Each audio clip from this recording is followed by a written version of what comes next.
I found out about the biological weapon that was used on the Blackfeet tribe, I think, in June of 2018. I'm not 100% sure.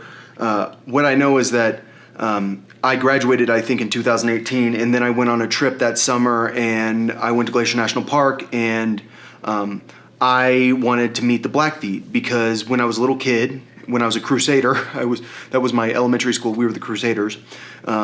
I was assigned a project on the Blackfeet tribe, and that was the first time I ever heard the word caribou.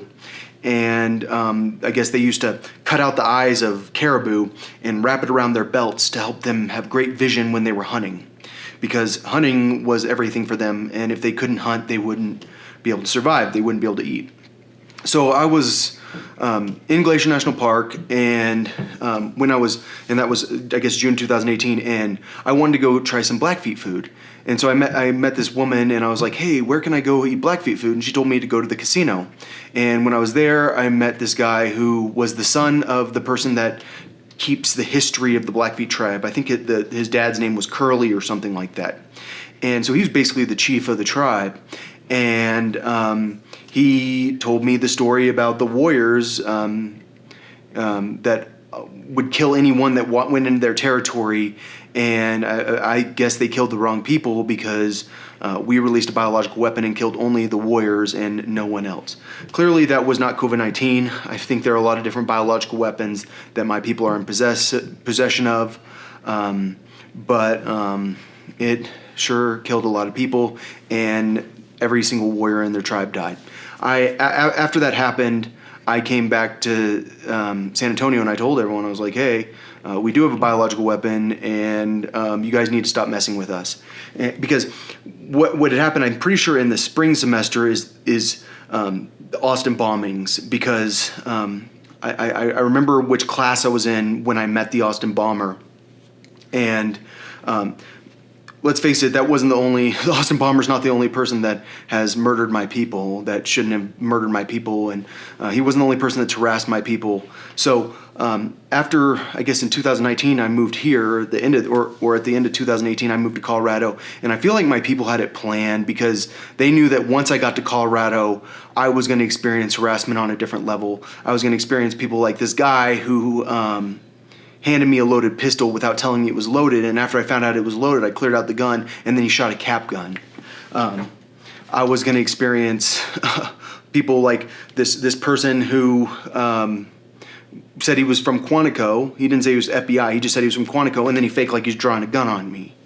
And I feel like what happened is my people thought it was necessary to release a biological weapon because we thought that was the case for a while, but we especially wanted a good reason to do it, and that's why they moved me to Colorado, because all I had to do was come to Colorado, and the harassment by the FBI and the DEA was on a whole different level. But the thing is, you shouldn't harass someone who has people that are backing him that are very serious about his protection to the point that they'll release a biological weapon and it will be your fault if you do it, or if it happens. Because do I think that my people wanted justification for releasing biological weapon? I think it's a lot easier to do when you're watching your people get murdered. I think it's a lot easier to do when you're watching your people get framed and get put in prison for long periods of time, and when they're in prison, all this terrible stuff happens to them. I think it's a lot easier to release a biological weapon when you have justification for it. And I'm not saying that I think it's okay that we did this, even though I do. And I think what people are going to find out is that they don't understand COVID-19 at all, and that a lot more people are going to end up dying than they realize. And you never know what's going to happen. All I know is that y'all shouldn't have messed with us, and you shouldn't treat us like the enemy, and you shouldn't be like the Blackfeet tribe who's I need to cut out the eyes of a deer so I can be good at hunting. That's kind of what your religion is like. I need to go and pray so I can do absolutely nothing. You guys should use your brains and stop messing with us. But let's face it, at this point I don't think it matters anymore, because COVID-19's out. There's nothing I can do to help you. I mean, I don't know shit about where to like get the solution. Like, I mean, I'm not a chemist. I mean, I'm not a virologist. I'm like the last person that can tell you the answers, but I don't know. I don't know what to tell you. All I'm saying is, if you want to know who's responsible for COVID-19, go ask the DEA.